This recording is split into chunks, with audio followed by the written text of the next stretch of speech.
Walking on a high wire can be a touchy balancing act in more ways than one. Take, for example, the current movie, The Walk. It's an outstanding example of movie making in terms of photography and pacing, but it gave me the creeps in ways that I didn't expect to have. It was like revisiting a building I never wanted to go back to. In another way, if you have a fear of heights, The Walk may send you running for the exit, or more likely, holding on to the seat in front of you.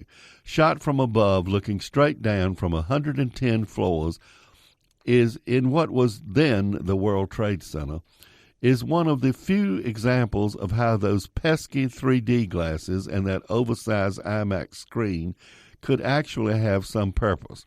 Usually, I choose to go to the so-called flat screen, which has decidedly better lighting. Here, though, things drop off the building right in your face.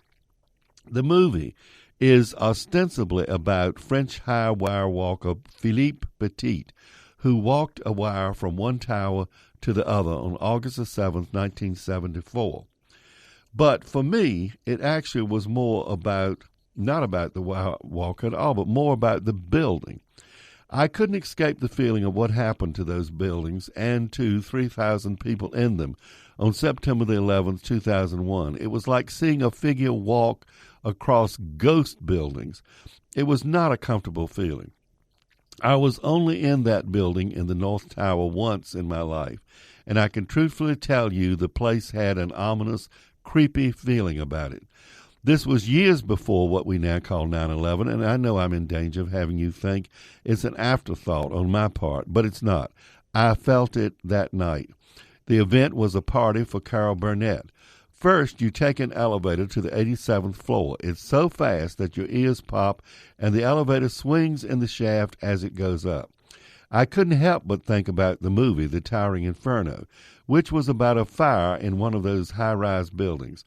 Yes, it does enter my mind in those buildings that if there was a fire, there is no way firemen could get to you, and there's no way maybe you could get out. Anyway, at the top, I'm here to tell you that walking in the restaurant of Wonders of the World was like walking on a ship's deck, a moving ship, in rough seas. The place sways.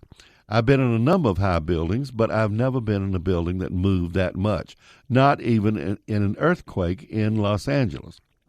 Of course, the sophisticates around me kept telling me that it was a silly caution and that the building had to sway or it wouldn't be safe.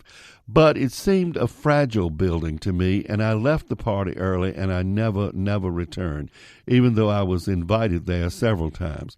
I never went back, and of course now I never will go back. But the movie is about a high-wire walker, not about a building. But in any case, be aware that the movie The Walk may have double meanings to you. It did to me. It was an ominous reminder of one of the darkest days in the history of this country.